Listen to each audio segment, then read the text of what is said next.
தாய்மாமன் தங்க மோதிரம் திட்டமும் நம்ம கொண்டு வந்திருக்கோம். இப்போ இந்த நிறைய பேர் இந்த திட்டத்தை முதல்ல அறிவிச்சப்போ சொன்னாங்க, எல்லாமே முந்தைய ஆட்சியினுடைய பெயரை மட்டும் எடுத்து ஸ்டிக்கர் போட்டு கொடுத்திருக்காங்க. பெயர் மட்டும் தான் இங்க மாறுது, வேற எந்த மாற்றமும் இல்லைன்னா அதிமுக சரி திமுக தொடர்ந்து குற்றச்சாட்டு இருக்கிறாங்க. உண்மையாவே பெயர் மாற்றம் தான் நடக்குதா? ஸ்டிக்கர் ஓட்டுறதுன்னு சொல்றீங்கல்ல, இப்போ பார்த்தீங்கன்னா குடும்ப நலன் இந்த மகப்பேறு சம்பந்தமா இந்த 2 நாள் கருத்தரங்கம் இப்ப இங்க நடந்துகிட்டு இருக்கு. தமிழ்நாட்டை பொறுத்த வரைக்கும் 99 விழுக்காடுக்கு மேல நம்ம ஒரு மருத்துவமனையில தான் நம்ம குழந்தை பிரசவம் இது வரைக்கும் இப்ப போயிட்டு இருக்கு. குறைந்த அளவிலேயே மருத்துவமனை அல்லாத இடங்கள்ல பிரசவம் பாக்குறாங்க. ஒரு சில இடங்கள் நீங்க சமீபத்தில் கூட பார்த்திருப்பீங்க, வீட்டுல ஒரு தம்பதியினர் ஒரு யூடியூப் பார்த்துட்டு வீடியோ பார்த்துட்டு பிரசவம் பார்க்குறாங்க. அந்த மாதிரி நிகழ்வுகள் ரொம்ப ரேராக தான் இருக்கு. இருந்தாலும் இப்போ மகப்பேறு மெட்டர்னல் மார்டாலிட்டி என்று சொல்லப்படுகிற அந்த தாய் இறப்பு விகிதம் இந்திய அளவில் நம்ம தமிழ்நாட்டில் ரொம்ப குறைவாக இருந்தாலும் இன்னும் நம்ம அதை இன்னும் மேலும் குறைக்கிறதுக்கான முயற்சிகள்லாம் கண்டிப்பாக இந்த அரசு எடுத்துட்டு இருக்காங்க. அதன் ஒரு அங்கமாகத்தான் இப்போ தாய்மாமன் தங்க மோதிரம் திட்டமும் நம்ம கொண்டு வந்திருக்கோம். இப்ப இந்த நிறைய பேர் இந்த திட்டத்தை முதல்ல அறிவிச்சப்போ சொன்னாங்க, இந்த பணத்தை இதுல செலவழிக்கக்கூடிய இந்த பணத்தை வந்து நம்ம இந்த மகப்பேறு மருத்துவமனைகள்ல செலவிடலாம் அப்படின்னு சொன்னாங்க. இது என்னன்னா 99 விழுக்காடு அரசு மருத்துவமனையில பிறந்தாலும் அரசு மருத்துவமனையில நிகழக்கூடிய இந்த பிரசவங்கள் பாத்தீங்கன்னா ஒவ்வொரு வருஷமும் குறைஞ்சிட்டு தான் இருக்கு. இது 2017-18 இது 66% இருந்தது. இப்ப பாத்தீங்கன்னா 51 விழுக்காடு தான் இருக்கு. இதனால என்ன ஆகுதுன்னா, ஒரு தம்பதியினருக்கு, ஒரு ஏழை மற்றும் நடுத்தர குடும்பத்தினருக்கு ஒரு தனியார் மருத்துவமனையில பிரசவம் பார்க்கறப்ப அவங்களுக்கான செலவுகள் அதிகமா இருக்கிறதுனால அவங்களுக்கு மற்ற அத்தியாவசிய செலவுகள்லாம் அடிபடுது. இதை கருத்தில் கொண்டுதான் இந்த தங்க மோதிரம் திட்டத்தை நம்ம கொண்டு வந்திருக்கோம். நிச்சயமாக இதன் மூலம் ஏழை நடுத்தர குடும்பங்களுக்கு ஒரு பெரிய பயனுள்ளதாக இருக்கும் என்பதை நான் சொல்லிக்கொள்ள கடமைப்பட்டிருக்கிறேன்.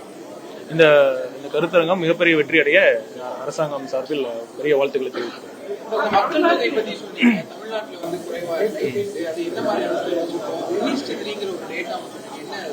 அது 1:3 இல்ல, டோட்டல் ஃபர்டிலிட்டி ரேட் அப்படின்னு சொல்லப்படுற ஒரு கப்பல், ஒரு தம்பதியினருக்கு எத்தனை ஆவரேஜா சராசரியாக எத்தனை குழந்தை நம்ம தமிழ்நாட்டில் பிறக்குது அப்படிங்கிற ஒரு எண்ணிக்கை தான் அந்த விகிதம், டோட்டல் ஃபர்டிலிட்டி ரேட் என்ன சொல்லப்படுகிறது. இப்ப 2.1 இருந்ததுன்னா இப்ப இருக்கிற அளவு மக்கள் தொகை இதே அளவுல மெயின்டைன் ஆகும். ஆனா நம்ம தமிழ்நாட்டில் பொறுத்த வரைக்கும் நம்மளுடைய இந்த டோட்டல் ஃபர்டிலிட்டி ரேட் என்று சொல்லப்படுகிறது 1.4க்கு கீழே கம்மியாயிருச்சு அப்படின்னு நம்ம தகவல் இப்ப நம்ம ஸ்டடிஸ் எல்லாம் சொல்றாங்க. இப்ப லேட்டஸ்ட் சென்சஸ்லாம் நம்ம கரெக்டான ஃபிகர் தெரியும். இதனால என்ன ஆகுதுன்னா, நம்மளுடைய தமிழ்நாடு இந்த சமூகம் பாத்தீங்கன்னா கொஞ்சம் கொஞ்சமா நாம முதுமை அடைஞ்சுக்கிட்டே வரோம் அப்படிங்கிற ஒரு எண்ணம் தான் வந்துட்டு இருக்கு. 60 வயதுக்கு மேற்பட்டவர்கள் கிட்டத்தட்ட 16% இருக்காங்க. இப்ப நம்ம எப்படி நம்ம தம்பதியினரை இன்னும் மேலும் அதிக குழந்தைகளை நம்ம பெற்றுக்கொள்ள ஊக்குவிக்க முடியும் அப்படிங்கிற மாதிரி ஒரு சிந்தனை கூட வருங்காலங்களா வரலாம், கண்டிப்பா வரலாம். இப்ப ஆந்திரால இந்த மாதிரி 3வது குழந்தை ஒரு தம்பதியினர் பெற்றுக்கொள்வதற்கு அரசாங்கம் சார்பில் ஊக்கத்தொகை அந்த மாதிரி கொடுக்கக்கூடிய திட்டங்கள்லாம் இருக்குன்னு நம்ம சொன்னாங்க. அதனால வருங்காலங்களில் கண்டிப்பா அந்த மாதிரி கூட இருக்கலாம். ஏன்னா நம்ம மனித வளம் தான் ஒரு பெரிய வளமே. என்னதான் நம்ம ரிசோர்சஸ் இருந்தாலும் அதை வந்து நம்ம ப்ராப்பரா பயன்படுத்தி அதை மேலும் பெருக்கிறதுக்கு நம்ம மனித வளம் தேவை. இப்ப நம்ம குழந்தை பிறப்பு விகிதம் படிப்படியா குறைஞ்சிட்டே வந்ததுன்னா கண்டிப்பா இது ஒரு பெரிய ஒரு பப்ளிக் ஹெல்த் சேலஞ்சா தான் இருக்கு. கண்டிப்பா நம்ம அரசு துறை சார்ந்த அதிகாரிகிட்ட சந்திச்சு இதை எப்படி நம்ம சரி பண்ண முடியும், எப்படி நம்ம மேலும் இம்ப்ரூவ் பண்ண முடியும், ஒரு level of replacement level of fertility கண்டிப்பா இருக்கணும். அதாவது இப்ப இருக்கிற மக்கள் தொகை மெயின்டைன் ஆகணும் அப்படிங்கிறதுக்காக நம்ம என்ன முயற்சிகள் எடுக்கணும்னு பார்ப்போம்.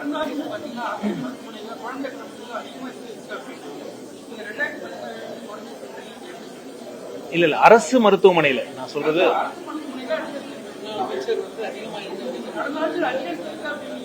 இல்ல, நம்ம ஸ்டேட்டா இன்னைக்கு இதுக்கு முன்னாடி நான் அந்த விகிதத்தை பார்த்துட்டு தான் வந்து பேசுறேன். நான் 2017-18 65.8% வந்து அரசு மருத்துவமனையில பிரசவங்கள் நிகழ்ந்து இப்ப படிப்படியா குறைஞ்சிட்டு இப்ப அரசு மருத்துவமனையில 51% தான் இருக்கு. இதுக்கு ஒரு காரணம் இவங்க என்ன சொன்னாங்கன்னா, தனியார் மருத்துவக் கல்லூரியில இலவசமா பிரசவம் பாக்குறாங்க. அதனால அங்க நிறைய தம்பதியினர் அங்க போய் பிரசவம் பாக்குறேன்னு சொல்றாங்க. இது இருந்தாலும் நம்ம ஸ்டடி பண்ணுவோம் எந்த காரணத்துக்காக இந்த குறைவு இருக்கிறதுன்னு கண்டிப்பா ஒரு டீட்டெயிலா ஸ்டடி பண்ணாதான் தெரியும். அரசு மருத்துவமனை மக்களுக்கு இருக்கக்கூடிய நம்பிக்கை குறையுது நம்ம எடுத்துக்கலாமா? ஒரு அச்சம் இருக்குன்னு தனியார் மருத்துவமனை நோக்கி போறாங்க. இல்ல அதான் அதுக்கு ஒரு காரணம். இது என்ன காரணம்னா காரணங்கள் கண்டிப்பா ஆய்வு செய்யணும். அதாவது ஒரு காரணம் என்னன்னா இப்ப தனியார் மருத்துவமனைகள்லயும் நம்ம அந்த முத்துலட்சுமி ரெட்டி அந்த உதவித்தொகை தனியார் மருத்துவமனையில பிறந்தாலும் நம்ம கொடுக்குறோம். அப்புறம் தனியார் மருத்துவக் கல்லூரிகள் நிறைய வந்ததுனால அங்கேயும் இப்ப இலவசமா பிரசவம் பாக்குறாங்க அப்படிங்கிற தகவல் நான் பேசினது பிறகு இந்த தகவலை சொன்னாங்க. சோ அதுவும் இருக்கு. இதை தவிர வேற என்ன காரணம்? அது அரசு மருத்துவமனையில நம்ம எந்தவித செலவும் இல்லாம பிரசவம் பாக்குறோம். இப்ப அந்த போதிய வசதிகளை கொண்டு வந்திருக்கோம். சீமாங் சென்டர்னு சொல்லப்படுகிற அந்த ஒரு அமைப்பு இதுக்காகவே பிரத்யேகமாக இருக்கிற அமைப்பை வந்து நம்ம அதிக செவிலியர்கள், போதிய அளவுக்கு டாக்டர்ஸ், அனஸ்தட்டிஸ்ட், பீடியாட்ரிஷியன்ஸ் இவங்க எல்லாம் அவங்கள அப்பாயிண்ட் பண்ணி அந்த மாதிரி சென்டர்ஸ் தான் ஃபங்க்ஷன் ஆயிட்டு இருக்கு. அதனால வருங்காலங்களில் இதை நம்ம இன்னும் ப்ரொமோட் பண்ணணும். கண்டிப்பா இந்த வசதி இந்த மாதிரி அரசாங்க மருத்துவமனையில் தரமான மகப்பேறு சிகிச்சை நம்ம அளிச்சிட்டு இருக்கோம் அப்படிங்கறத வந்து அந்த செய்தியை இன்னும் மக்கள்கிட்ட நம்ம தெரியப்படுத்த வேண்டிய கடமை கண்டிப்பா இருக்கு. அம்மா குடிநீரை வந்து அந்த அம்மாங்கிற பேர் எடுத்துட்டு பயணி குடிநீர் மாத்திட்டாங்க. எல்லாமே முந்தைய ஆட்சியினுடைய பெயரை மட்டும் எடுத்து ஸ்டிக்கர் போட்டு ஒட்டியிருக்காங்க. பெயர் மட்டும் தான் இங்க மாறுது, வேற எந்த மாற்றமும் இல்லைன்னா அதிமுக சரி திமுக தொடர்ந்து குற்றச்சாட்டு வைக்கிறாங்க. உண்மையாவே பெயர் மாற்றம் தான் நடக்குதா? எந்த மாதிரி ஸ்டிக்கர் ஓட்டுறதுன்னு சொல்றீங்கல்ல, இப்ப பாத்தீங்கன்னா நீதி கட்சி கொண்டு வந்த நம்ம ரிசர்வேஷன் தான் இப்ப ஃபாலோ பண்ணிட்டு இருக்கோம். அவங்க கொண்டு வந்த ஒரு திட்டத்துக்கு தான் நம்ம இப்ப எல்லா அரசும் ஸ்டிக்கர் போட்டிட்டு இருக்கோம்.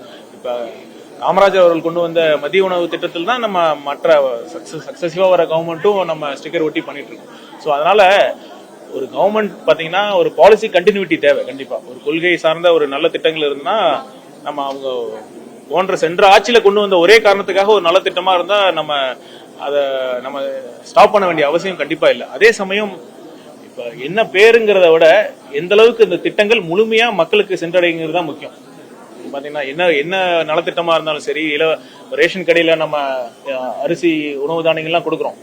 அது கொடுத்தா மட்டும் போதாது, தரமானதா கொடுக்கணும். அங்க இருக்கிற எந்த லீக்கேஜஸ் இல்லாம பார்க்கணும். அதுதான் நம்ம கரெக்டா நம்ம பார்க்கணும். இந்த அரசு கண்டிப்பா ஒரு நேர்மையான ஊழலற்ற ஒரு நிர்வாகத்தை இந்த இடத்துல நம்ம கண்டிப்பா கொடுக்க போறோம்.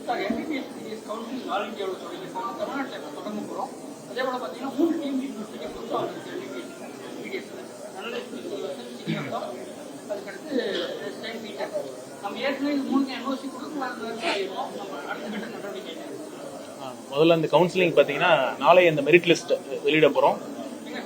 தமிழ்நாட்டில் நாளை இந்த மெரிட் லிஸ்ட் வெளியிட போறோம். இந்த கவுன்சிலிங் ஷெட்யூலும் அனௌன்ஸ் பண்ண போறோம். அப்புறம் பாத்தீங்கன்னா இந்த நீங்க சொன்னீங்க 3 தனியார் மருத்துவக் கல்லூரிகள் நிகர்நிலை பல்கலைக்கழகம் அந்தஸ்தை பெற்றிருக்காங்கன்னு சொன்னாங்க. அது என்ன காரணம் நம்ம டீட்டெயிலா பேசியிருக்கேன். கண்டிப்பா சட்டசபையில அதை பத்தி நான் பேச போறேன். சென்ற ஆட்சியில இந்த மாதிரி நம்ம சமூக நீதி பேசிட்டு நம்ம சமூக நீதியை காக்கிறதுக்கான ஒரு மிகப்பெரிய ஒரு டூலா இருக்கிற இந்த ரிசர்வேஷன் பாலிசியை நம்ம கைவிடக்கூடிய ஒரு சூழல்ல தான் அந்த டீம்டு யூனிவர்சிட்டியாக மாற்றின நிகழும். அந்த மாதிரி ஒரு முடிவு தான் கடந்த ஆட்சியில பண்ணியிருக்காங்க. கண்டிப்பா இதனால அரசு ஒரு ரிசர்வேஷன் அந்த இடஒதுக்கீடு பாதிக்கப்பட்டது மட்டும் இல்லாம 7.5% அந்த அரசு பள்ளியில படிச்ச மாணவர்களுக்கு அந்த இடஒதுக்கீடும் பாதிக்கப்படுது. என்ன நல்ல வேலையை நம்ம பேசி 3 மருத்துவக் கல்லூரியில தலா 50 இடங்களை நம்ம கூடுதலா நம்ம பெற்றிருக்கோம். உரிய நேரத்துல நம்ம அந்த ஆவணங்கள்லாம் நம்ம சமர்ப்பிச்சு அவங்களுடைய எம்சிஐ இன்ஸ்பெக்ஷன்லாம் கொண்டு வந்து என்எம்சி இன்ஸ்பெக்ஷன்லாம் கொண்டு வந்து 150 அரசு மருத்துவமனைகள்ல இந்த வருஷம் புதுசாக நம்ம இடத்தை கூட்டி கொடுத்திருக்கோம். அதே மாதிரி தனியார் மருத்துவக் கல்லூரியிலும் இடங்கள் அதிகரிச்சிருக்காங்க. அதனால பாதிப்பு இல்லாத வகையில இந்த அரசு அனைத்து முயற்சிகளும் எடுத்துட்டு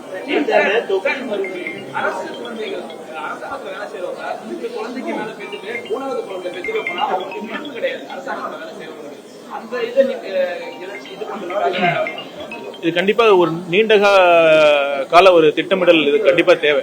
ஷார்ட் டர்மா நம்ம கண்டிப்பா யோசிக்கவே முடியாது. நிதர்சனமான உண்மை என்னன்னா தமிழ்நாட்டில் பிறப்பு விகிதம் கம்மியாயிட்டு இருக்கு. அது எந்த அளவுக்கு நம்ம இதை அட்ரஸ் பண்ண போறோங்கிறது ஒரு பாலிசி லெவலில் நம்ம டிசைட் பண்ண வேண்டிய சூழல் கண்டிப்பா இருக்கு.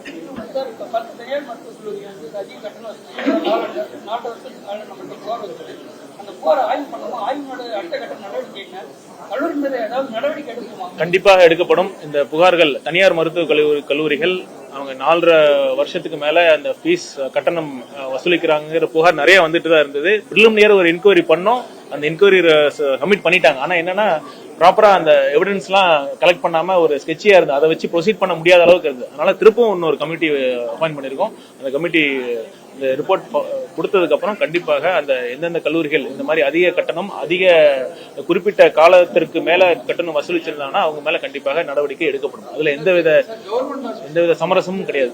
கவர்மெண்ட் ஹாஸ்பிட்டலோட இன்ஃப்ராஸ்ட்ரக்சர் நோடல் ஆபீசர்ஸ் என்ன மாதிரியான இந்த மாதிரி மருத்துவத்துறை சார்ந்த அறிவிப்புகள் கண்டிப்பாக இந்த மானிய கோரிக்கை அன்னைக்கு நம்ம அறிவிக்கப்படும்.